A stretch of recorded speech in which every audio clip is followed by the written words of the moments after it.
എന്നാൽ എൻ്റെ ഒരു ഡേ ഇൻ മൈ ലൈഫ് കണ്ടാലോ. ഞാൻ നോർമലി രാവിലെ 5:30 എഴുന്നേൽക്കാറ്. എനിക്ക് 6:30 ഫസ്റ്റ് ക്ലൈൻറ്റ് സ്റ്റാർട്ട് ചെയ്യുന്നത്. ഇന്ന് ശനിയാഴ്ച വേണ്ടി 8 മണിക്ക് ക്ലൈൻറ്റ്. അപ്പോൾ ഞാൻ എന്താ 6:30 എഴുന്നേൽക്കുന്നത്. ഞാൻ എണീറ്റ് കഴിഞ്ഞാൽ രാവിലെ ഇതുപോലെയാണ് എഴുന്നേൽക്കുക. അപ്പോൾ നിങ്ങൾക്ക് ആർക്കെങ്കിലും രാത്രി ഒരുപാട് സമയം കിടന്നുറങ്ങിയിട്ട് ചിലർക്ക് എണീക്കുമ്പോൾ ബാക്ക് പെയിൻ ഉണ്ടാവും. അപ്പോൾ അങ്ങനെ ബാക്ക് പെയിൻ ഉള്ളവരുണ്ടെങ്കിൽ ഇതുപോലെ സ്ട്രെച്ച് ചെയ്ത് എണീറ്റ് കഴിഞ്ഞാൽ നിങ്ങൾക്ക് നല്ല സുഖം ഉണ്ടാവും. നിങ്ങൾക്ക് അങ്ങനെ ബാക്ക് പെയിനും കാര്യങ്ങളൊന്നും വരില്ല. ഞാൻ എന്തിങ്ങനെ എഴുന്നേൽക്കാറ്. ചില ദിവസങ്ങളിൽ എൻ്റെ അലാറത്തിൻ്റെ ഒച്ച കേട്ടിട്ട് ചിലപ്പോൾ വൈഫ് എണീക്കും, കുട്ടി എണീക്കും. അങ്ങനെ അവൾ എണീക്കുകയാണെങ്കിൽ എനിക്ക് ഈ പറഞ്ഞ പോലെ എഗ്ഗോ ചായ എന്തെങ്കിലുമൊക്കെ ഉണ്ടാക്കി തരാറുണ്ട്. അല്ലെങ്കിൽ ഞാൻ വിളിക്കാറില്ല. ചില ദിവസം എണീക്കാറില്ല, ഞാൻ വിളിക്കാറില്ല. കാരണം വേറൊന്നല്ല, ഞാൻ ഈ എണീക്കണതിൻ്റെ കൂട്ടത്തിൽ ഇവളെ എണീറ്റ് കഴിഞ്ഞാൽ ഡോണു അവൻ പ്രത്യേകപ്പെട്ട ചക്കനാണ്. അവൻ സെൻസർ ഇട്ട പോലെ ഇവളുടെ കൂടെ എണീക്കും. പിന്നെ അവളെ ഉറങ്ങില്ല. പിന്നെ ഇവളെ എടുത്തുകൊണ്ട് ഇങ്ങനെ നടക്കണം. അപ്പോൾ അത് കാരണം കൊണ്ട് ഞാൻ അവളെ ബുദ്ധിമുട്ടിക്കാറില്ല. ഒരു കൊച്ചിന് ഉറങ്ങുന്ന ബുദ്ധിമുട്ട് എന്താണെന്ന് നമുക്കറിയാം. അതുകൊണ്ട് ഈ വക കാര്യങ്ങൾ ഞാൻ അവളോട് പറയാറുമില്ല, ഞാൻ അവളെ വിളിക്കാറുമില്ല. ഞാൻ നേരത്തെ എണീറ്റ് എൻ്റെ കാര്യങ്ങളൊക്കെ ചെയ്ത് കുളിച്ചിട്ട് ഞാൻ പോവും. പിന്നെ തിരിച്ച് വരണത്, അതായത് കുട്ടികളോട് ഉണ്ടെന്നുണ്ടെങ്കിൽ എനിക്കൊരു 1 മണിക്കൂർ 2 മണിക്കൂർ ബ്രേക്ക് കിട്ടിക്കഴിഞ്ഞാൽ നേരെ വണ്ടി എടുത്ത് ഞാൻ വീട്ടിൽ വരും. കാരണം ഇവന്മാരെ കൂടി ഇരിക്കാമല്ലോ എന്ന് വിചാരിച്ചിട്ട്. ഇന്നിപ്പോൾ അവർ നാട്ടിൽ പോയിക്കുക. ഇന്ന് നമ്മുടെ കൂടെ ഭാര്യയുമില്ല, മക്കളുമില്ല, അമ്മയുമില്ല. പിന്നെ ഈ തലയിലിടുന്ന രാസനാദിപ്പൊടി ഇത് പണ്ട് അമ്മയിട്ട് ശീലിപ്പിച്ച കേട്ടോ. ഇതിപ്പോഴും ഞാൻ ഫോളോ ചെയ്ത് പോണ്. കാരണം തലയിലൊരു പ്രത്യേക റൂമാണ്. അപ്പോൾ എൻ്റെ മക്കളെ ഞാൻ ശീലിപ്പിച്ചിട്ടുണ്ട്. കാരണം ഈ സംഭവം തലയിലുണ്ടെങ്കിൽ നമുക്ക് തലയിലേക്ക് നെറുകയിലൊരു ചെറിയൊരു തണുപ്പും ഫീൽ ചെയ്യും. പിന്നെ അതുപോലെ തലയ്ക്ക് നല്ല മണം ഉണ്ടാവും. വേർത്ത് കഴിഞ്ഞാലൊന്നും കുഴപ്പമില്ല.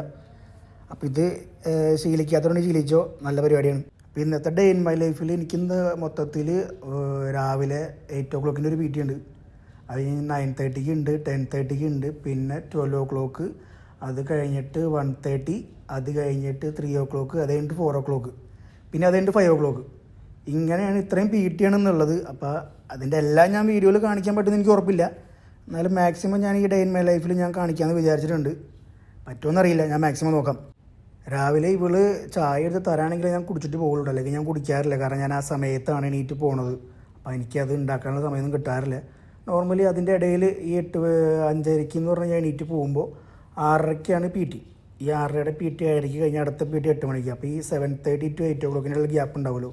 ആ ഗ്യാപ്പിലാണ് ഞാൻ നോർമലി ബ്രേക്ക്ഫാസ്റ്റ് കഴിക്കാറ്. അപ്പോൾ ഇന്ന് എന്തായാലും എനിക്ക് PT വേണത് 8 മണിക്കാണ്, അടുത്ത PT 9:30. അപ്പോൾ ഞാൻ വിചാരിച്ചു എന്തായാലും 9 മണി നമുക്ക് കഴിയും. 9 മണി to 9:30 ഗ്യാപ്പ് ഉണ്ടല്ലോ, അതിൻ്റെ ഇടയിൽ ബ്രേക്ക്ഫാസ്റ്റ് കഴിക്കാം എന്നാണ് ഞാൻ വിചാരിച്ചാണ്. വൈഫ് ചെയ്യണ കണ്ടിട്ട് ഒരുപാട് സ്കിൻ കെയർ ഒക്കെ ചെയ്യണമെന്ന് വിചാരിക്കും. നമുക്ക് നേരം കിട്ടാറില്ല രാവിലെ എണീറ്റ് പോകുമ്പോൾ. പക്ഷെ എന്നാലും അവൾ വാങ്ങിച്ചൊരു സൺസ്ക്രീൻ സൂപ്പറായിരുന്നു കേട്ടോ. അപ്പോൾ അത് ഞാൻ യൂസ് ചെയ്തുകൊണ്ടിരുന്നായിരുന്നു. നല്ല സാധനമാണ്. വെയിലത്ത് പോകുമ്പോൾ മുഖത്ത് വലിയ ടാനൊന്നും അടിക്കാറില്ല. അപ്പോൾ അത് ഞാൻ യൂസ് ചെയ്തുകൊണ്ടിരുന്നതാണ്. നാട്ടിൽ പോയപ്പോൾ കള്ള നായി അത് പൊതിഞ്ഞുകൊണ്ട് പോയി. ഇനിയിപ്പോൾ ഞാനത് വേറെ മേടിക്കണം. അതിൻ്റെ പേര് എനിക്ക് കിട്ടണമില്ല. അത് അവളോട് ചോദിക്കാൻ ഞാൻ മറന്നുപോയി. ഈ വീഡിയോ അവൾ കാണുമ്പോൾ ചിലപ്പോൾ എനിക്ക് അയച്ചു തരുമായിരിക്കും. എന്തായാലും അത് നല്ല സാധനം കേട്ടോ. അത് നൂണിന്ന് വാങ്ങിച്ചാണ്, പക്ഷേ സംഭവം അടിപൊളിയാണ്. അപ്പം അങ്ങനെ ചില കാര്യങ്ങളൊക്കെ ഇവളുടെ കൂടി ഞാൻ പഠിച്ചു വരുന്നുണ്ട്. ഞാനിന്ന് ഒരുപാട് ലേറ്റായിട്ട് ഇറങ്ങണം കേട്ടോ. ഞാൻ ഇപ്പോൾ ഈ 6:30 എണീറ്റെങ്കിലും കുളിയും തേവാരവും ബാത്റൂം ക്ലീനിങ്ങൊക്കെ ഉണ്ടായിരുന്നു. അപ്പോൾ ഇതെല്ലാം കഴിഞ്ഞ് ഞാൻ റൂമിൽ നിന്ന് ഇറങ്ങുന്നത് ഏതാണ്ട് ഒരു 7:20 7:25. അപ്പോൾ ഇന്ന് ബ്ലോക്ക് ഉണ്ടെന്നുണ്ടെങ്കിൽ 8 മണിക്ക് ഞാൻ എത്തൂല. അപ്പോൾ അങ്ങനെ ചിലപ്പോൾ ലേറ്റ് ആവും. വീക്ക് ഡേയ്സിലാണെന്നുണ്ടെങ്കിൽ എങ്ങനെ ഒന്നല്ല 5:30 എണീറ്റ് കഴിഞ്ഞാൽ ഒരു 5:50 അല്ലെങ്കിൽ 5:55 ആകുമ്പോൾ ഞാൻ ഇവിടെ നിന്ന് ഇറങ്ങും. കാരണം 1/2 കൊണ്ട് എനിക്ക് അവിടെ എത്താൻ പറ്റും. പക്ഷേ ഇന്ന് സാറ്റർഡേ കൊണ്ട് വലിയ ബ്ലോക്ക് ഉണ്ടാവില്ലെന്ന് വിചാരിച്ചിട്ടാണ് ഞാൻ കുറച്ച് നേരം വൈകി ഇറങ്ങുന്നത്. എന്താവും അറിയില്ല. മമ്മയാണെങ്കിൽ ഇന്നലെ മമ്മയുടെ ഫ്രണ്ടിൻ്റെ വീട്ടിൽ പോയിട്ട് ഇന്ന് ഇവിടെ ഉച്ചയ്ക്ക് കറിയൊന്നുമില്ല കേട്ടോ. അപ്പോൾ ഉച്ചയ്ക്ക് എന്തായാലും പുറത്തുനിന്നായിരിക്കും, രാവിലെയും പുറത്തുനിന്നാണ്, വൈകുന്നേരം പുറത്തുനിന്നായിരിക്കും. അപ്പോൾ ഐശുമ്മ ഞാൻ എന്തെങ്കിലും ചോറും കറിയും വെക്കുകയാണെങ്കിൽ വൈകുന്നേരം പുറത്തുനിന്ന് കഴിക്കില്ല. മിക്കവാറും ഞങ്ങളൊന്ന് പുറത്തുനിന്ന് തന്നെയായിരിക്കും. അപ്പോൾ അലീശ്വർ വന്ന് ഞങ്ങൾ ഒരുമിച്ച് പുറത്ത് പോകും, ഫുഡ് കഴിക്കും. രാത്രിക്ക് ഡിന്നർ എന്തായാലും പുറത്തുനിന്ന് തന്നെ. ഇന്ന് പുറത്തിന് ശനിയാഴ്ച അല്ലേ, വീക്കെൻഡ് ഞങ്ങൾ പുറത്തുനിന്ന് കഴിക്കാറുണ്ട്. അങ്ങനെ DOS എത്തി. DOS എന്ന് പറഞ്ഞാൽ ദുബായ് സിലിക്കോൺ ഓയസിസ് ആണ്. അപ്പോൾ ഇവിടെയാണ് എൻ്റെ ഫസ്റ്റ് ക്ലൈൻറ്റ് രാവിലെ സ്റ്റാർട്ട് ചെയ്യുന്നത്. അപ്പോൾ ഇവിടുത്തെ അൽറ്റിയ എന്ന് പറഞ്ഞ ബിൽഡിങ്ങിലാണ് എൻ്റെ ക്ലൈൻറ്റുകൾ. എനിക്ക് 2 ക്ലൈൻറ്റ് ഉണ്ട്. ഒരാൾ നാട്ടിൽ പോയിക്കാണ്, ഒരാൾ ഇവിടെ ഉള്ളത്. ഇപ്പോൾ ഇവിടെ ഉള്ള ഒരു ഡോക്ടറാണ്. അപ്പോൾ പുള്ളിക്കാരിക്ക് ട്രെയിൻ ചെയ്യാൻ വേണ്ടി രാവിലെ ഫസ്റ്റ് ഇവിടെ വരും. ഇവിടുന്ന് ട്രെയിനിങ് കഴിഞ്ഞിട്ട് വേണമെങ്കിൽ ഫാൽക്കണിലേക്ക് പോകാനായിട്ട്. പിന്നെ ഇവിടുന്ന് മാലപ്പഴക്കണിന് തീ കൊളുത്തിയ പോലെ ഇങ്ങനെ കുറച്ച് ക്ലൈൻറ്റ് ഉണ്ട്. ഇങ്ങനെ വെച്ച് അങ്ങോട്ട് പൊക്കോളും. അപ്പോൾ നമുക്ക് ഈ ഒരു ജോലി എന്ന് പറഞ്ഞിട്ടുണ്ടെങ്കിൽ നമുക്കങ്ങനെ മടുപ്പ് വരില്ല കേട്ടോ. കാരണം നമ്മൾ ഇഷ്ടപ്പെട്ട് ചെയ്യുന്ന ജോലി ആയതുകൊണ്ട് ബാക്ക് ടു ബാക്ക് ക്ലൈൻറ്റ് ഉണ്ടെങ്കിൽ സുഖമാണ്. നമുക്ക് ദിവസങ്ങളും മാസങ്ങളും പോകണമെന്ന് അറിയില്ല. മാർച്ച് പോകാൻ ഭയങ്കര പാടായിരുന്നു. പക്ഷേ ഏപ്രിൽ പോയത് അറിഞ്ഞിട്ടില്ല. ഏപ്രിൽ എന്ന് പറഞ്ഞാൽ അങ്ങോട്ട് കഴിഞ്ഞു. ഇപ്പോൾ തന്നെ പടയെന്ന് പറഞ്ഞാൽ ദേവയുടെ ബില്ല് വന്നു, വൈഫൈയുടെ ബില്ലൊക്കെ എന്ത് പെട്ടെന്നാണ് വന്നത്. മാർച്ചിലെ ബില്ലൊക്കെ വരാൻ ഒരുപാട് ലേറ്റ് ആയതുകൊണ്ട്, മാസം കഴിയാൻ ലേറ്റ് ആയതുകൊണ്ട് നമുക്ക് ഒരുപാട് സമയം ഉണ്ടായിരുന്നു. ഇത് ഏപ്രിൽ കഴിഞ്ഞതും മെയ് മാസത്തിലെ ബില്ലും എല്ലാം ഷട്ടപ്പട്ട് ചെയ്യുന്ന അങ്ങോട്ട് വന്നിട്ടുണ്ട്. അപ്പോൾ ഇതൊക്കെ അടയ്ക്കാൻ വേണ്ടിയിട്ട് ഇനി കിടന്ന് ഓടുക എന്നുള്ളതാണ് മെയിൻ പരിപാടി. അപ്പം നമുക്ക് ഫാമിലിയൊക്കെ കൂടുതലുകൊണ്ട് നമുക്ക് ഈ പറഞ്ഞ രാവിലെ എണീറ്റ് പോവുക, രാത്രി ഉറക്കൊളിക്കുക എന്നൊക്കെ പറഞ്ഞാൽ നമുക്ക് വലിയ വിഷയമില്ല. കാരണം നമ്മുടെ കൂടെ നമ്മുടെ ഹാപ്പിനെസ് ആണല്ലോ നമുക്ക് വലുത്. അപ്പോൾ പിള്ളേരും ഭാര്യയൊക്കെ ഉണ്ടെന്നുണ്ടെങ്കിൽ നമുക്ക് ഒരുവിധം ഭയങ്കര ഹാപ്പിനെസ്സാണ്. അങ്ങനെ രാവിലത്തെ ഫസ്റ്റ് ക്ലൈൻറ്റ് വന്നു. പുള്ളിക്കാരിയുടെ ട്രെഡ്മിൽ ചെയ്തുകൊണ്ടിരിക്കുക. ഇപ്പോൾ ട്രെഡ്മില്ല് കഴിഞ്ഞിട്ട് വർക്കൗട്ട് എല്ലാം കൊടുത്ത് ഞാൻ ഇവിടെ നിന്ന് ഇറങ്ങും. ഇവിടെ നിന്ന് ഇറങ്ങിയിട്ട് വേണം ഇനി അടുത്ത സ്ഥലത്തേക്ക് പോകാനായിട്ട്. അപ്പോൾ ഞാൻ പറഞ്ഞതെന്ന് വെച്ചിട്ടുണ്ടെങ്കിൽ നമുക്ക് ഈ ഒരു ജോലി ചെയ്യുമ്പോൾ ഇതിനകത്ത് ഒരുപാട് റിസ്ക് എലമെൻറ്റ്സ് ഉണ്ട്. കാരണം ചില മാസം ക്ലൈൻറ്റ് ഉണ്ടാവും, ചില മാസം ക്ലൈൻറ്റ് ഉണ്ടാവില്ല, ചില മാസം എല്ലാവരുടെയും പേയ്മെൻറ്റ് ഒരുമിച്ചാണ് കിട്ടും. അങ്ങനെ 9 to 9:30 ഗ്യാപ്പ് കിട്ടിയപ്പോൾ ഞാൻ പോയിട്ട് ബ്രേക്ക്ഫാസ്റ്റ് കഴിച്ചിട്ട് ഒരു ഗീ റോസ്റ്റും ഒരു ബോയിൽഡേക്ക് ഒരു ചായയാണ് ഞാൻ കുടിച്ചത്.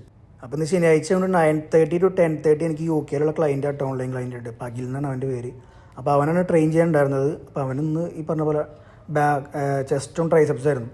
അപ്പോൾ അങ്ങനെ വർക്കൗട്ട് കൊടുക്കുന്ന വീഡിയോ നിങ്ങൾ കണ്ടുകൊണ്ടിരിക്കുന്നത്. എനിക്ക് കൂടുതലും ക്ലയൻസ് ഉള്ള UK എന്നുള്ള ഓൺലൈൻ ക്ലയൻസ് ആണ് കേട്ടോ. UK, കാനഡ, ഓസ്ട്രേലിയ ഈ 3 സ്ഥലത്താണ് മെയിനായിട്ട് ക്ലയൻറ്റ് ഉള്ളത്. അപ്പോൾ ഇവൻ്റെ കഴിഞ്ഞിട്ട് ഞാൻ അടുത്തൊരു ക്ലൈൻറ്റ് കൂടി ഉണ്ട് 10:30. അങ്ങനെ കറക്റ്റ് 10:30 ഇപ്പോൾ അവൻ്റെ ട്രെയിനിങ് തീർത്തു. അത് കഴിഞ്ഞിട്ട് അടുത്ത ആൾ വന്നു. അപ്പോൾ അടുത്ത ആൾക്ക് ഇന്ന് ഷോൾഡർ വർക്കൗട്ട് ആയിരുന്നു, അത് കൊടുത്തു. അപ്പോൾ പുള്ളി ഈ പറഞ്ഞ പോലെ UK തന്നെയുള്ള ആളാണ്. അങ്ങനെ ഇവർക്ക് ഈ പറഞ്ഞ പോലെ ശനിയും ഞായറും ഇവർ രണ്ടുപേരും എന്തായാലും ഉണ്ടാവും. ബാക്കി ദിവസങ്ങളിലാണ് ബാക്കിയുള്ള ആൾക്കാരുള്ളത്. അപ്പോൾ അവർ ഈ പറഞ്ഞ പോലെ ഒരാൾ അർദ്ധരാത്രി അങ്ങനെ ഒരു 6-7 പേരുണ്ട് ഓൺലൈൻ ക്ലയൻസ് തന്നെ കേട്ടോ. അപ്പോൾ ഇങ്ങനെ ഓൺലൈൻ ക്ലയൻസ് ഉള്ളതിൻ്റെ ഉപകാരം എന്ന് വെച്ചിട്ടുണ്ടെങ്കിൽ നമുക്ക് നാട്ടിലത്തെ ചിലവും കാര്യങ്ങളും ഓൺലൈൻ ക്ലയൻസിനെ നടന്നു നോക്കോളും. നമ്മൾ ഇവിടുത്തെ കാര്യം മാത്രം നോക്കിയാൽ മതി. ഇപ്പോൾ ഇവിടുത്തെ ചിലവ് ഇവിടുത്തെ ക്ലയൻസിനെ നടന്നു പോകും. മനസ്സിലായോ? അപ്പം എല്ലാ കാര്യങ്ങളും നമ്മൾ പണിയെടുക്കാനുള്ള മനസ്സുണ്ടെങ്കിൽ എല്ലാം നടന്നു പോകും. ഇതിനുള്ള മനസ്സില്ലേ ഒന്നും നടക്കില്ല. 10 to 11 ഉള്ള ആ ക്ലയൻറ്റിൻ്റെ വർക്കൗട്ടും കഴിഞ്ഞ് അത് കഴിഞ്ഞിട്ട് ഫാൽക്കണിലേക്കാണ് ഞാൻ പോയത്. ഞാൻ പറഞ്ഞില്ല, ഇവിടെയാണ് എനിക്ക് ഏറ്റവും കൂടുതൽ ലോങ്ങുള്ള ക്ലയൻറ്റ് ഉള്ളത്. അങ്ങനെ 3 വർക്കൗട്ടും കഴിഞ്ഞ് ഈ ജിമ്മ് എന്ന് പറഞ്ഞു കഴിഞ്ഞാൽ അത്യാവശ്യം കുറച്ച് സ്പേഷ്യലായിട്ട് ജിമ്മാട്ടോ. അപ്പോൾ പുള്ളിക്കാരൻ്റെ വൈഫാണ് ഇവിടെ എനിക്ക് ട്രെയിൻ ചെയ്യാനുള്ളത്. എനിക്ക് ഓൾമോസ്റ്റ് ഉള്ള ക്ലയൻസും ഫാമിലി ക്ലയൻസാണ്. ഹസ്ബൻഡ് വൈഫാണ് ഏറ്റവും കൂടുതൽ ഉള്ളത്. ഇൻഡിവിജ്വൽ ക്ലയൻസ് ഭയങ്കര കുറവാണ്. ഇത്രയും ക്ലയൻസ് ഉള്ളതിൽ ഏറ്റവും ലോങ് ഉള്ളത് ഇവിടെ കേട്ടോ. അതായത് ഫാൽക്കൺ സിറ്റി എന്ന് പറയും. നോർമലി ട്രാഫിക്കും ബ്ലോക്കൊന്നും ഇല്ലാന്നുണ്ടെങ്കിൽ എനിക്കൊരു 30 minutes മതി ഇങ്ങോട്ട് എത്താനായിട്ട്. പക്ഷെ സ്കൂൾ ടൈമൊക്കെ ആണെന്നുണ്ടെങ്കിൽ ഒരു 50 minutes എന്തായാലും വേണം. അതുകൊണ്ട് ഏറ്റവും ലോങ്ങസ്റ്റ് ലൈനുള്ള എവിടെയാണ്. പക്ഷെ ഇവിടെ ഒരു ഹസ്ബൻഡും വൈഫാണ് ഉള്ളത്. വൈഫ് ഉണ്ടാവില്ല, വൈഫ് ലീവായിരുന്നു. അപ്പം ഇവിടെ അത്യാവശ്യം നല്ലൊരു പേയ്മെന്റ് ഉള്ളതുകൊണ്ട് നമുക്ക് ലോങ് ഇവിടെ വരുന്നതിന് കുഴപ്പമില്ല. പിന്നെ അത് കഴിഞ്ഞിട്ട് പിന്നെയുള്ള സിലിക്കൺ ഓയസിസാണ്. അവിടെ ഈ പറഞ്ഞ പോലെ രണ്ട് ലൈൻ ഉണ്ട്. ഒരു ലൈന് നാട്ടിൽ പോയേക്കാം.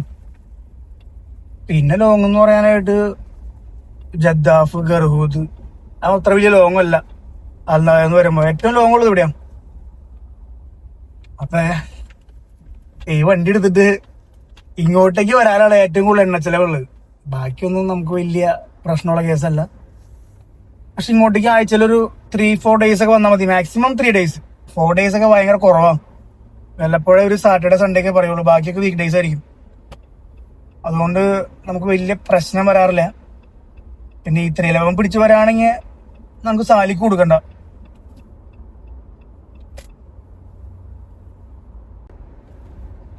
കഴിഞ്ഞ മണ്ട തുടങ്ങി നല്ല ചൂടായി. ചൂടെന്ന് പറഞ്ഞാൽ ഗംഭീര ചൂട്. അപ്പൊ ഞാൻ പറഞ്ഞില്ല, വണ്ടി തുടക്കത്തിൽ എടുക്കണേക്ക് മുമ്പ് തന്നെ റിമോട്ട് സ്റ്റാർട്ടുള്ള വണ്ടി എടുക്കാനുള്ള കാരണം ഇതാണ്. നമുക്ക് ഈ ഡേ ടൈമുള്ള കൂടുതൽ ഡ്യൂട്ടി വരുന്നത്. അപ്പൊ പുറത്തുനിന്ന് സ്റ്റാർട്ട് ചെയ്ത് AC ഒക്കെ ഓണാക്കിയിട്ട് കയറുമ്പോ ഒരു സമാധാനമുണ്ട്. ഇല്ലെങ്കിൽ എത്ര സീറ്റിനകത്ത് ഒന്ന് കയറി കഴിഞ്ഞാലേ കുണ്ടി പൊള്ളി തവിട് പൊടിയോ കശുവണ്ടി വിട്ട പോലെ ഇരിക്കും. ചോട്ടത്തും പറ്റിയില്ല എത്ര സീറ്റിലൊന്ന് കയറിയിട്ടുണ്ടെങ്കിൽ. ആ ഒറ്റ കാര്യം കൊണ്ടാണ് റിമോട്ട് സ്റ്റാർട്ടുള്ള വണ്ടി തന്നെ നോക്കിയെടുത്തത്. പിന്നെ നാട്ടിലെ അവന്മാര് പോയിട്ടാണെങ്കിൽ അവന്മാർക്ക് എന്റെ യാതൊരു മിസ്സിങ്ങും ഇല്ല. എനിക്കാണെങ്കിൽ ഒടുക്കത്തെ മിസ്സിങ്ങും. റൂമിൽ കയറി കഴിഞ്ഞാൽ ഇവന്മാരുടെ ഒച്ച കേൾക്കാണ്ടേ ഞാനാണെങ്കിൽ ഏതപ്പനൊക്കെ ഇടയ്ക്കിടയ്ക്ക് ഇങ്ങനെ ചൊറിഞ്ഞുകൊണ്ടിരിക്കും. ഇത് ഇവരെ ചൊറിയാൻ പറ്റാണ്ടാണോ ഇവരുടെ ഒച്ച കേൾക്കാണ്ടാണോ അറിയാൻ പാടില്ല. ഇവര് രക്ഷയില്ല. രാത്രി ഡോണും എന്റെ അടുത്ത് കിടക്കാം. ഞങ്ങൾ രാത്രി ഇങ്ങനെ FB ഓരോ സിനിമകളുടെ പാട്ടൊക്കെ ഇരുന്ന് കാണും. അപ്പൊ ഡോണുവിന് ഇംഗ്ലീഷ് പടങ്ങളൊക്കെ കാണാൻ ഭയങ്കര ഇൻട്രസ്റ്റാ. പ്രത്യേകിച്ച് ഇടിപ്പടങ്ങളൊക്കെ കണ്ടു കഴിഞ്ഞാല് ആശ അത് ഫുള്ളിരുന്ന് കാണും. എന്നിട്ട് ആശാന് ഏതപ്പനെ പിടിച്ച് ഇടിക്കാനും ഇഷ്ടം. ഏതപ്പനാണെങ്കിൽ ഇടിക്കാനും ചവിട്ടാനും അറിയില്ല. നാക്ക് മാത്രമുള്ളോ ഗോ നോ ഇത് വിട്ടൊരു അപ്പുറത്തേക്ക് ഒരു വാക്കാവനില്ല. ഡോൺ അങ്ങനല്ല. ഡോൺ ഈ വക സിനിമകളൊക്കെ എന്റെ കൂടെ രാത്രി ഇരുന്ന് കണ്ടിട്ടേ നന്നായിട്ട് ഇടിക്കാനും ചവിട്ടാനൊക്കെ അറിയാം. അപ്പൊ ഇവന്മാരെ രാത്രിയൊക്കെ ആവുമ്പോ റൂമിൽ കയറി കഴിഞ്ഞാൽ ഭയങ്കര മിസ്സിങ്ങാ. അപ്പൊ ഞാൻ അവളോട് പറഞ്ഞു, ഇവന്മാർക്ക് എന്ന് പപ്പനെ കാണണം, പപ്പനെ മിസ് ചെയ്യണു, അന്ന് ടിക്കറ്റ് എടുത്ത് ഇങ്ങോട്ട് കൊണ്ടുവരണല്ലോ. അതോരെടുക്കട്ടെ, ഒരാഴ്ച എന്ന് പറഞ്ഞ് ഞാൻ വിട്ടതാ. പക്ഷെ എനിക്ക് മിസ് ചെയ്യാൻ്റെ പകുതി പോലെ അവന്മാർക്ക് മിസ് ചെയ്യില്ലേ. എനിക്ക് ഭയങ്കര വിഷമായി. എന്റെ മക്കൾക്ക് എന്നെ മിസ് ചെയ്യലാണ്ടപ്പോ വല്ലപ്പോഴും രാത്രി ഡോണോ ഏതപ്പനെ കാണും പപ്പ എവിടെ, പപ്പ വന്നില്ലെന്ന് ചോദിക്കുന്നല്ലാണ്ട് എന്നെ കാണാണ്ട് അവർക്ക് യാതൊരു വിഷമില്ല. എനിക്കെന്നൊക്കെ പറയും. ഇപ്പൊ ഞാനും എന്റെ അപ്പനും കുറച്ച് അഭിപ്രായ വ്യത്യാസങ്ങൾ ഉണ്ടെങ്കിലും എനിക്ക് എന്റെ അപ്പൻ എന്ന് പറഞ്ഞ ജീവനാ. ഞാൻ ഇവന്മാരെ നോക്കണ പോലെ ഒന്നും എന്റെ അപ്പൻ എന്നെ നോക്കിയില്ല. എന്റെ അപ്പന് സ്നേഹത്തോടെ മോനെന്ന് വിളിക്കാൻ പോലും എന്റെ അപ്പൻ അറിയില്ല. എന്റെ അറിവില് എന്റെ അപ്പൻ എന്നെ ആദ്യമായിട്ട് ഉമ്മ വയ്ക്കണത് ഞാൻ ആദ്യമായിട്ട് ദുബായിക്ക് വരുമ്പോഴാണ്. ആദ്യമായിട്ട് ഫ്ലൈറ്റ് കയറാൻ നേരത്തെ എയർപോർട്ടിൽ വെച്ചിട്ട് എന്റെ അപ്പൻ എനിക്ക് ഉമ്മ വരണം. അല്ലാണ്ട് ചെറുപ്പത്തിലെ ഉമ്മ വന്നതൊന്നും എന്റെ അറിവിൽ എനിക്ക് ഓർമ്മയിലില്ല. പക്ഷെ എന്നിട്ടും എനിക്ക് എന്റെ അപ്പനെ ജീവനാ. രാത്രി ഒരു 9 മണി 10 മണി കഴിഞ്ഞ് എന്റെ അപ്പനെ കണ്ടില്ലെങ്കിൽ ഞാൻ സൈക്കിള് അല്ലെങ്കിൽ ബൈക്ക്, പണ്ട് സൈക്കിളായിരുന്നു, സൈക്കിൾ എടുത്ത് ഞാൻ ജംഗ്ഷനിലേക്ക് ഇറങ്ങും. എവിടെ പോയി മനുഷ്യനെ അന്വേഷിച്ചിട്ട്. കാരണം ആള് വീട്ടിൽ വരാണ്ട് എനിക്ക് ഉറങ്ങാൻ പറ്റില്ല. പക്ഷെ എന്റെ അനിയനും അമ്മയും കിടന്ന് ഉറങ്ങിയിട്ടുണ്ടാവും. അപ്പൊ അതേപോലെയാണ് ഞാൻ എന്റെ അപ്പനെ സ്നേഹിച്ചു നടന്നത്. അപ്പൊ കല്യാണം കഴിഞ്ഞപ്പോ ഞങ്ങൾക്കിടയിൽ കുറച്ച് അഭിപ്രായ വ്യത്യാസങ്ങളുണ്ട്. അത് അപ്പന്റെ ഒരു പുള്ളി ടെററ.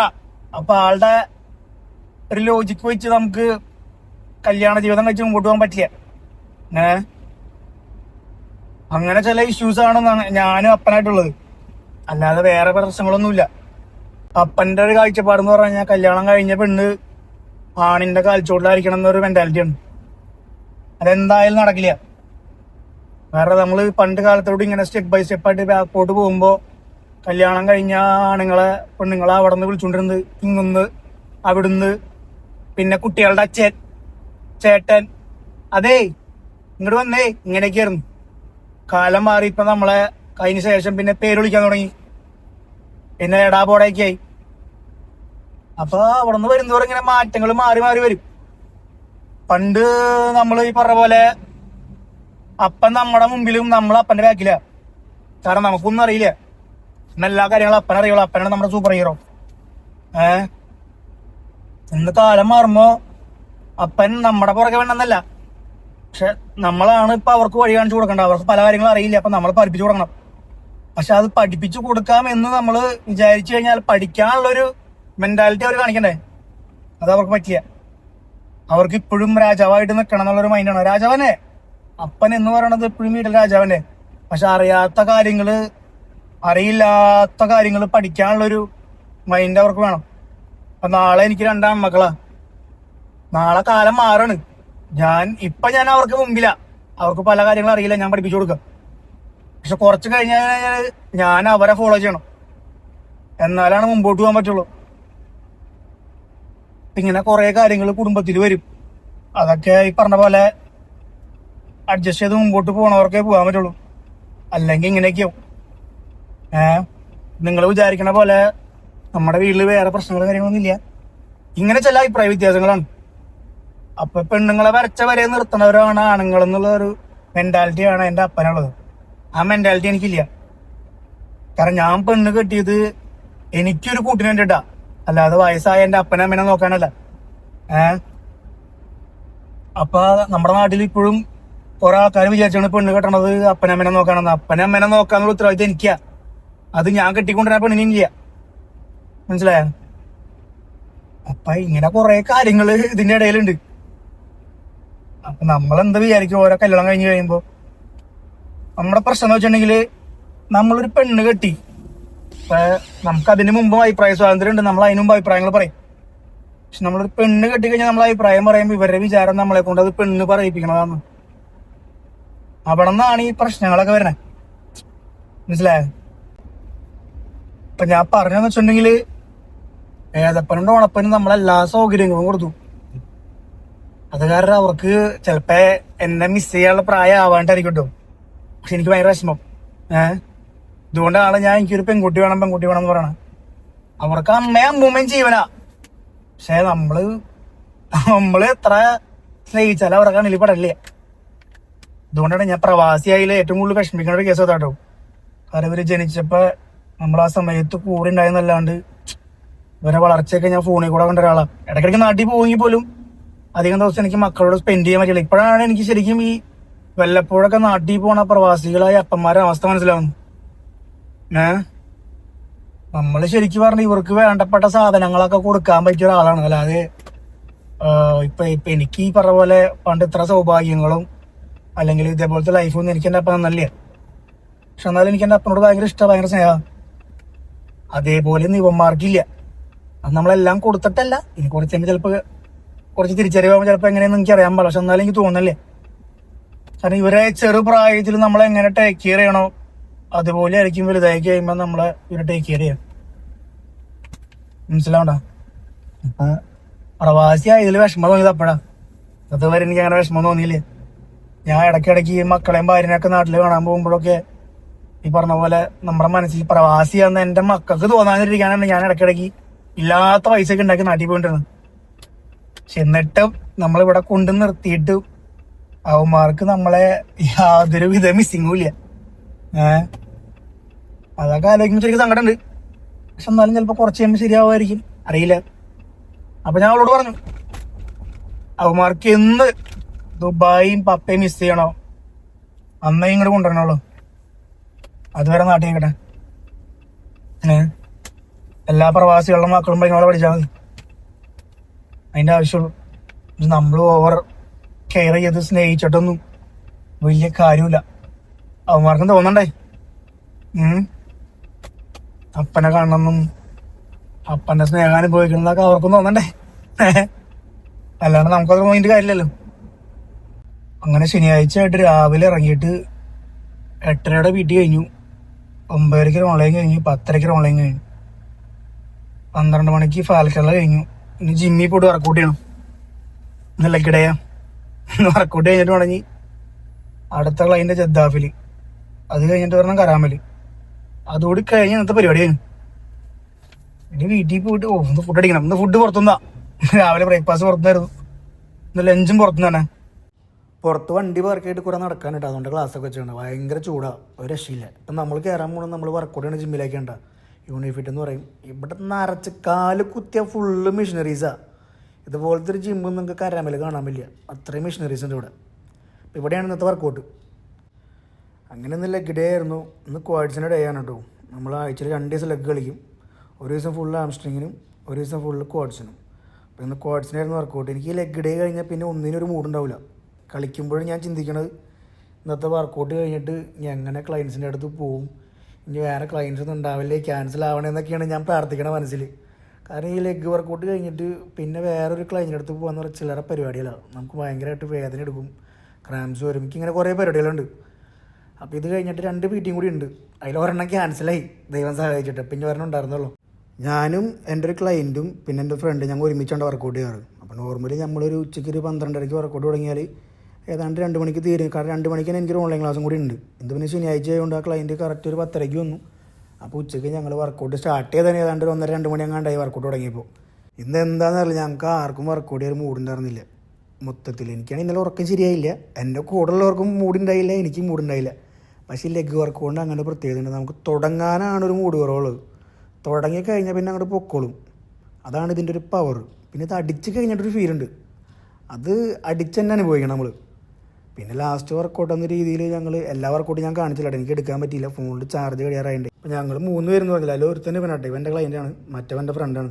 അപ്പോൾ ഞങ്ങൾ ഒരുമിച്ച് 3 പേരും കൂടി വർക്കൗട്ട് ചെയ്യണം. അപ്പോൾ 3 പേരും കൂടി വർക്കൗട്ട് ചെയ്യുമ്പോൾ ഏറെക്കുറെ എല്ലാവർക്കും ഒരേ മൈൻഡ് സെറ്റ്. ഒരാൾക്ക് മൈൻഡ് സെറ്റ് ഉണ്ടെങ്കിൽ ബാക്കി 2 മൈൻഡ് സെറ്റ് കിട്ടും. അതാണ് അതിൻ്റെ ഒരു പ്രത്യേകത. 2 പേരുണ്ടില്ല അങ്ങനെ തന്നെ. ഇതിപ്പോൾ ഞാനും എബി ആണെന്നുണ്ടെങ്കിൽ ഞങ്ങളിന്ന് വർക്കൗട്ട് ചെയ്യേണ്ടതെന്ന് വെച്ചാൽ വർക്കൗട്ട് ചെയ്യില്ല. ഇതിനകത്ത് ഒരാൾ മോട്ടിവേറ്റ് ആയാൽ ബാക്കി എല്ലാവരും മോട്ടിവേറ്റ് ആവും. അതാണ് നമ്മൾ ഒരുമിച്ച് കളിക്കുമ്പോൾ ഒരു ഗുണം എന്ന് പറഞ്ഞിട്ടുണ്ടെങ്കിൽ കേട്ടോ. ഹാംസ്ട്രിങ് കളിക്കുമ്പോൾ പെട്ടെന്ന് തീരും, പക്ഷേ ഈ ക്വാഡ്സിന് വർക്കൗട്ട് ചെയ്യുമ്പോൾ അത് എത്ര കളിച്ചാലും തീരൂല. അതാണ് ഇതിൻ്റെ ഏറ്റവും വലിയൊരു വിഷമഘട്ടം എന്ന് പറയുന്നത്. അത് മാത്രമാണ് എനിക്ക് ഇതിൻ്റെ ഒരു പ്രശ്നം. പിന്നെ ഇത് കഴിഞ്ഞിട്ട് നടക്കല്, കാല് ഫുള്ള് ഗത പോലെയാവും. ഇത് വെച്ച് നടക്കാമെന്ന് പറഞ്ഞാൽ ചില്ലറ പരിപാടിയല്ല, അത് വേറൊരു കാര്യം. ഇന്നാണെങ്കിൽ എല്ലാവരും ഫുൾ ടയർഡായതുകൊണ്ട് കാഫ് വൈകുന്നേരം അടിക്കാമെന്നുണ്ട് ഒരുത്തം പറഞ്ഞു. അപ്പം ഞാൻ പറഞ്ഞു പറ്റില്ല, ഇപ്പം അടിക്കണം. അങ്ങനെ കൈയോടെ കാഫും കൂടി അടിച്ച് പോകാമെന്ന് വിചാരിക്കണം. വൈകുന്നേരം കളിക്കാമെന്ന് വിചാരിച്ച് പിന്നെ വൈകുന്നേരം ക്ലയൻറ്റില്ലെങ്കിൽ വീട്ടിൽ പോകും, പിന്നെ കാഫ് കളിക്കലുണ്ടാവില്ല. ആഴ്ചയിൽ 2-3 ദിവസം കാഫ് കളിച്ചില്ലെങ്കിൽ കാഫ് ഫുള്ള് വീക്കായി പോകും. അതാണ് ഈ കാഫ് മസിലിൻ്റെ ഏറ്റവും വലിയൊരു പ്രത്യേകത എന്ന് പറഞ്ഞിട്ടുണ്ടെങ്കിൽ ആഴ്ചയിൽ 2 ദിവസം കളിച്ചില്ലേ ഈ സാധനം ബലൂൻ്റെ കാറ്റഴിച്ച പോലെ പോകും. ഗൈസ് വർക്കൗട്ട് കഴിഞ്ഞ് ഞങ്ങളൊന്ന് ഫുഡ് അടിക്കാൻ വേണ്ടി പോകുന്നു ഗൈസ്. ഓക്കെ, ഇന്ന് ലെഗ് ഡേ ഉണ്ടെന്ന് അറിയില്ല, ഭയങ്കര വിശപ്പായിരുന്നു. ബിരിയാണി കഴിക്കാനുള്ള മൂടായിരുന്നു. ഞങ്ങൾ രണ്ടുപേരും കറക്റ്റായിട്ട് ബിരിയാണി കഴിക്കാൻ വേണ്ടി പോയി, വേറെ ഒന്നും നോക്കിയില്ല. അത് കഴിഞ്ഞ് പുറത്തിറങ്ങി നടന്നപ്പോൾ എൻ്റെ 2 പൂച്ച കുഞ്ഞുങ്ങൾ വീട്ടിലെ കണ്ടപ്പോൾ എനിക്ക് എൻ്റെ ഏതപ്പനെ ഓണപ്പനെ പിന്നെ ഓർമ്മ വന്നു. രണ്ടിനെ ഇതേപോലെ തന്നെ പൂച്ചകളെ കുറേ നേരം നോക്കിയിരുന്നു. അങ്ങനെ ശനിയാഴ്ചത്തെ വർക്കൗട്ടും കഴിഞ്ഞു, വൈകുന്നേരത്തെ 2 പീറ്റിയും കഴിഞ്ഞു, കരാമ്പലം കഴിഞ്ഞു, ഇപ്പം ജദ്ദാഫിലും കഴിഞ്ഞു. ഇന്ന് 6:30 ചെന്നൈ മുംബൈ മാച്ച് ഉണ്ട് IPL. ഇന്നെങ്ങനെ കാണാന്ന് വെച്ചിരിക്കായിരുന്നു, കാരണം ഒരു പീറ്റി ക്യാൻസൽ ചെയ്യാപ്പോൾ അത് കാരണം നേരത്തെ ഇറങ്ങാൻ പറ്റി. സാധാരണ ഈ ജോലിക്ക് പോകുമ്പോഴാണ് ഞാൻ ശരിക്കും ഭാര്യനെ മിസ് ചെയ്യുന്നത്. കാരണം വെച്ചാൽ ഞങ്ങൾ തമ്മിൽ എപ്പോഴും അടി ഉണ്ടാവുന്ന കേസ് എന്ന് പറഞ്ഞാൽ ഞാൻ ഈ ജോലിക്ക് പോകുമ്പോൾ ഫ്രീലാൻസ് ആയതുകൊണ്ട് തന്നെ നമ്മുടെ ക്ലയൻറ്റ് ഇപ്പോൾ 7 മണി 8 മണി 9 മണി അങ്ങനെയൊക്കെ ആയിരിക്കും. ഇതിൻ്റെ ഇടയിൽ ഏതെങ്കിലും ഒരു ക്ലയൻറ്റ് ഡിലേ ആയി, അല്ലെങ്കിൽ എനിക്ക് പോണ വഴിക്ക് ട്രാഫിക്കോ ബ്ലോക്ക് എന്തെങ്കിലും കിട്ടിക്കഴിഞ്ഞാൽ 7 മണി എന്നുള്ളത് ചിലപ്പോൾ 7:15 7:20. പിന്നെ അവിടെ നിന്ന് അങ്ങോട്ട് എല്ലാവരും ടൈം ചേഞ്ച് ആവും. ഇവളുടെ ഒരു പ്രശ്നം എന്ന് വെച്ചിട്ടുണ്ടെങ്കിൽ വീട്ടിൽ നിന്ന് ഇറങ്ങി 10 മിനിറ്റ് കഴിയുമ്പോഴേക്കും എത്തിയാ എവിടെയാ ഇങ്ങനെ ചോദിച്ചോരോ മെസ്സേജ് ഇങ്ങനെ വരും. ഇപ്പം ഇല്ലട്ടോ, അത് ഓരോ സടി ഉണ്ടായി, പൊരിഞ്ഞടി ഉണ്ടായിരുന്നു ഇതിന്റെ പേരിൽ, അതാരണം ഇപ്പം ഇല്ല. പക്ഷെ ഇങ്ങനെ ജോലിക്ക് ഇറങ്ങുമ്പോഴൊക്കെ അത് അവളാണ് മിസ് ചെയ്യും. ആ മെസ്സേജ് കണ്ടില്ലല്ലോ എന്നുള്ളത്. പിന്നെ ഇപ്പൊ നമ്മൾ ഡ്യൂട്ടി കഴിഞ്ഞ് വീട്ടിൽ പോവാണല്ലോ, ഇനിയാണ് നമുക്ക് സങ്കടം വരുന്ന സമയം. ഇനി വീടെത്തി കഴിഞ്ഞ് കഴിഞ്ഞാല് വണ്ടി പാർക്ക് ചെയ്ത് പുറത്തിറങ്ങുമ്പോഴേ ഫ്ലാറ്റിൽ നിന്ന് ഉമ്മാരെ ഒച്ചേക്കും, ഈ ഡോണപ്പന്റെ ഏതപ്പന്റെ ഉമ്മാരുടെ ബഹളം കേട്ടിട്ടാണ് നമ്മൾ വണ്ടിയിൽ നിന്ന് ഇറങ്ങണത്. അത് കഴിഞ്ഞ് പിന്നെ നമ്മൾ നടന്ന് ലിഫ്റ്റ് എത്തും തോറും ഈ സൗണ്ട് ഇങ്ങനെ കൂടി വരും. പിന്നെ റൂമിൽ കയറി കഴിഞ്ഞ ഒരു മേളാണ്. പിന്നെ ഇവന്മാരെ ഒച്ചയും ബഹളമൊന്നും ഇല്ലെങ്കിൽ ഞാൻ തന്നെ ഉണ്ടാക്കും ഒച്ചയും ബഹളം. ഇവരെ കയറി അങ്ങോട്ട് ചൊറിഞ്ഞാൽ മതി. ഡോണുവിന്റെ ഒരു പ്രത്യേകത വെച്ചാൽ ഡോണുവിനെ ചേട്ടൻ തല്ലിയാലോ നുള്ളിയാലോ ആൾക്ക് അത്ര വലിയ പ്രശ്നമില്ല. പക്ഷെ ഡോണുവിനെ വേണ്ട, ഡോണ് പൊക്കോന്നെങ്ങാനും പറഞ്ഞു കഴിഞ്ഞാൽ ചെക്കനെ സഹിക്കാൻ വലിയ ചെക്കന് പിന്നെ അത് ഗംഭീര വിഷമാ, ഒരു രക്ഷയില്ലാത്ത വിഷമാണ്. ഏതപ്പനാണെങ്കിൽ അതന്നെ പറയാളോ, വാ തുറന്ന ഡോണിന് വേണ്ട, ഡോണ് പൊക്കോ. ഇതങ്ങോട്ട് കേട്ടാ പിന്നെ തകർന്നു. പിന്നെ ആ കുഞ്ഞിഞ്ഞെഞ്ച് തകർന്നിട്ട് പിന്നെ ഏങ്ങലായി തേങ്ങലായി മോങ്ങലായി ഒന്നും പറയണ്ട. അപ്പൊ ഇതന്നെ ഞാനും പറയും, ഡോണിന് വേണ്ട, ഡോണ് പൊക്കോ. വേറെ ഒന്നും വേണ്ട പുള്ളിക്ക് ദേഷ്യം വരാനായിട്ട്. പുള്ളി ഭയങ്കര ദേഷ്യക്കാരനാണ്. വിരാട് കോഹ്ലിക്ക് പോലും ഇത്ര ദേഷ്യം ഉണ്ടാവില്ലേ, അതേപോലെയാണ് പുള്ളിയുടെ ദേഷ്യം. ഡോണിനെ വേണ്ട, ഡോണ് പൊക്കോ ഗോ എന്നൊക്കെ പറഞ്ഞിട്ടുണ്ടെങ്കിൽ പുള്ളി ഭയങ്കരമായിട്ട് ഇങ്ങോട്ട് ഇമോഷണലായി പോകും. നമുക്കൊന്നും പിടിച്ചാൽ നിൽക്കില്ലേ പുള്ളിയെ. അപ്പൊ വീടെത്തി കഴിഞ്ഞ പിള്ളേരെ മിസ് ചെയ്യും, ഡ്യൂട്ടിക്ക് ഇറങ്ങിയ ഭാര്യനെ മിസ് ചെയ്യും. ആ ഒരവസ്ഥയിലാണ്. ഇനിയിപ്പോ വീടെത്തി കഴിഞ്ഞ് കഴിയുമ്പോ സാധാരണ ഞാനവിടെ എത്തിക്കഴിഞ്ഞ് അമ്മയുടെ ചായ എടുത്തരാം, അമ്മ ചായ കടിയെന്നൊക്കെ എടുത്തരും. നമ്മളൊന്നും അറിയണ്ട, നമ്മൾ ജോലിക്ക് പോയി അവിടെ ചെന്നിരുന്നാൽ മതി, കയ്യും കഴുകിയിരുന്നാൽ മതി, അല്ലാതെ നമുക്ക് മേശപ്പുറത്ത് എടുത്തരും. അപ്പൊ ഇനിയിപ്പോ ഇവരില്ല, ഇനിയെല്ലാം നമ്മൾ എടുത്ത് കഴിക്കണം. നമുക്ക് എടുത്ത് കഴിക്കാൻ കയ്യിൽ കുരുവൊന്നുമില്ല, അത് വേറെ കാര്യം. അതൊരു കൊണ്ടുതരുമ്പോൾ നമ്മൾ വേണ്ടെന്ന് പറയില്ലല്ലോ. അപ്പൊ നമുക്ക് അത്രയും സമാധാനം. അവിടെ ചെന്ന് ഇതൊന്നും ചെയ്യണ്ട, നമ്മൾ ഓൾറെഡി പ്രവാസിയാണ്. ഇവരില്ലെങ്കിൽ ഇതെല്ലാം ചെയ്യും. ഇവര് വന്ന് ഇതെല്ലാം ചെയ്ത് തന്നിട്ട് പിന്നെ പെട്ടെന്ന് പോകുമ്പോ ഒറ്റയ്ക്ക് ചെയ്യുമ്പോ ഒരു ഇച്ചിരി മടി വരും. അത് കാരണം ഇപ്പൊ ഫുഡൊക്കെ പുറത്തുനിന്നാ. നെക്സ്റ്റ് മൺഡേ മുതൽ വീണ്ടും കുക്കിങ്ങിലേക്ക് ഇറങ്ങണം, പഴയ പോലെ വീണ്ടും പ്രവാസത്തിലേക്ക്. അപ്പോ അങ്ങനെ കുറച്ച് കാര്യങ്ങളൊക്കെ ഉണ്ട്. ഇനി റൂം എത്തുമ്പോഴാണ് നമുക്ക് സങ്കടം വരാം. അതാലോചിക്കുമ്പോഴാണ് വിഷമം. രാത്രി ഇപ്പൊ ഞാൻ 2 ക്ലൈന്റിന്റെ വീഡിയോ ഞാൻ എടുത്തില്ലല്ലോ, ഞാൻ ട്രെയിൻ ചെയ്യുന്ന വീഡിയോ ഒന്നും എടുത്തില്ല, കാരണം ഫോൺ ഓഫ് ആയി പോയി. മറ്റത് ഈ ഡോണു എന്റെ കൂടെ കിടക്കാൻ തന്നെ ഞങ്ങൾ രാത്രി സിനിമ കണ്ട് കിടക്കുമ്പോൾ ഏതാണ്ട് 1 മണി 1:30 ആവും. അപ്പൊ ഫോണിലെ ചാർജൊക്കെ ഓൾമോസ്റ്റ് കഴിഞ്ഞിട്ടുണ്ടാവും. ഞാൻ കുത്തിയിട്ടിട്ട് കിടന്നുറങ്ങും, രാവിലെ എടുക്കും. ഇതിപ്പോ ഡോണില്ലാത്ത നേരത്തെ കയറി കിടന്നു. രാവിലെ എൻ്റെ ഇപ്പൊ ഫോണിൽ ചാർജില്ല, ഫോണിലാകെ 40-50 ഉണ്ടായിരുന്നല്ലോ, അത് പെട്ടെന്ന് തീർന്നു.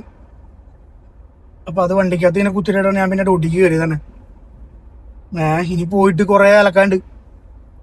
ഭാര്യ ഉള്ളപ്പോ ഇതൊന്നും അറിയണ്ട, എല്ലാം അലക്കി മടക്കി വിരിച്ച് കബോർഡിനകത്ത് ഇരിക്കുന്ന സാധനങ്ങളൊക്കെ. ഇനിയിപ്പോ നമ്മള് പോയിട്ട് ഇന്ന് അലക്കണം, നാളെ മടക്കണം, വിരിക്കണം, എടുത്തു വെക്കണം, ഇങ്ങനെ എന്തെല്ലാം പണികൾ കിടക്കുന്നു. അപ്പം അങ്ങനെ വിശേഷങ്ങൾ. പിന്നെ എല്ലാവരും ചോദിച്ചു എന്താ നാട്ടിൽ പോകാതെന്ന്.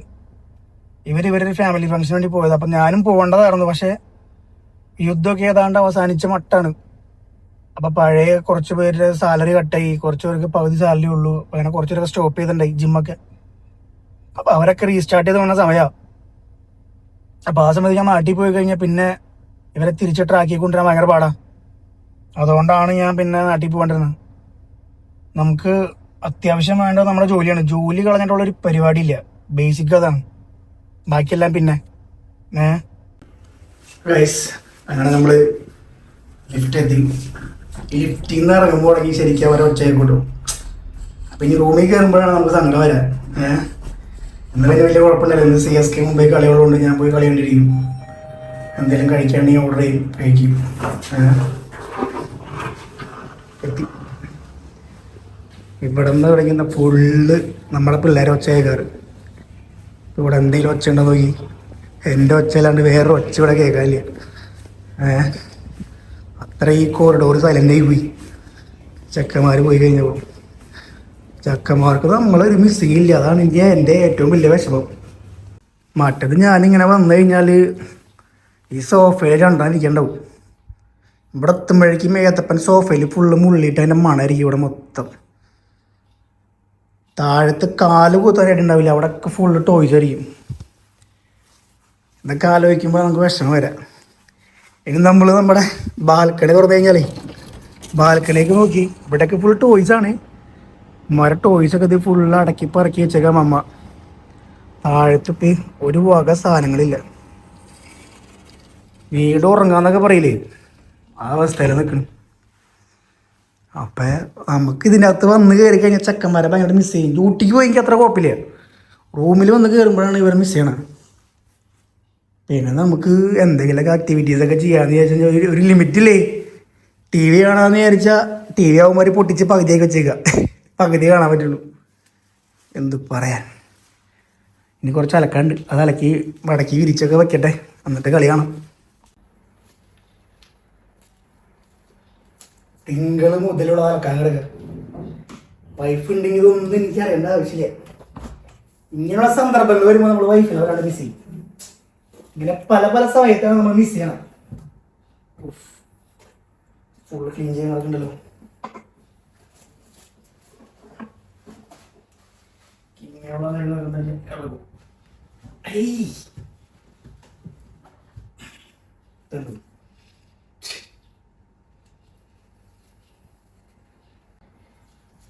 ആണുങ്ങൾ കിച്ചണിൽ കയറുക ഇങ്ങനെയുള്ള കാര്യങ്ങളൊക്കെ ചെയ്ത് കഴിഞ്ഞാൽ കുറച്ച് വൃത്തിമെടുപ്പൊക്കെ പോകും. അങ്ങനെ ഒരു പ്രശ്നമാണ്. സംഭവം അവർക്ക് അറിയാണ്ടായിരിക്കും. അത് വേറെ കാര്യം. അമ്മയ്ക്ക് അറിയില്ല. അമ്മയ്ക്ക് അറിയില്ലെങ്കിൽ വൈഫിനെ ഒട്ടും അറിയില്ല.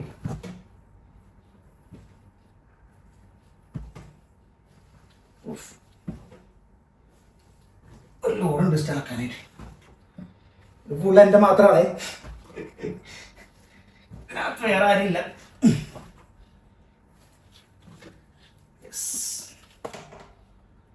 ഓക്കെ,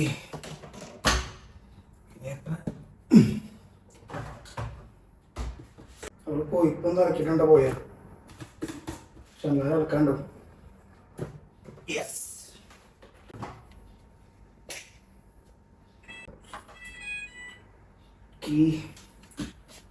വാഷിങ്ങിൻ്റെ പരിപാടി ഇവിടെ തീർന്നു. യെസ്, അപ്പം ഇനി പ്രത്യേകിച്ച് വേറെ ഒന്നും പറയാമല്ലോ. വാഷിങ് കഴിഞ്ഞാൽ ഇനി തുണി ഇറക്കി വിരിച്ചിടുക. ഇന്നത്തെ ഡേ ഇൻ മൈ ലൈഫ് കഴിഞ്ഞിട്ട് നൈറ്റാണ്. നൈറ്റ് പ്രത്യേകിച്ച് പരിപാടിയൊന്നുമില്ല. IPL കഴിഞ്ഞ് കഴിഞ്ഞാൽ എന്തെങ്കിലും ഫുഡ് ഓർഡർ ചെയ്യും, കഴിക്കും, കിടന്നുറങ്ങും.